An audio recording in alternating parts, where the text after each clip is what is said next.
ఈ సమ్మర్లో చల్లగా మంచిగా ఇంట్లో ఏదో ఒకటి ఇంకా తాగాలనిపిస్తుంది కదా, అందుకే ఈ మస్క్ మిలన్ మిల్క్ షేక్ ఎలా చేసుకోవాలో చూసేద్దరు కానండి. అదేనండి, కర్బూజాతోటి గింజలు తీసేసి ఆ కర్బూజాలోని గుజ్జు అంతా నేను మిక్సీలో వేసేసుకున్నానండి. అలాగే 1 గ్లాస్ పాలు వేసేసుకున్నాను.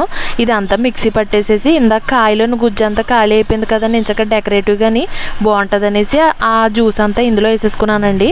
అలాగే సబ్జా గింజలు 1 గంట సేపు నానబెట్టుకున్నాను. ఇలా వచ్చినాయి.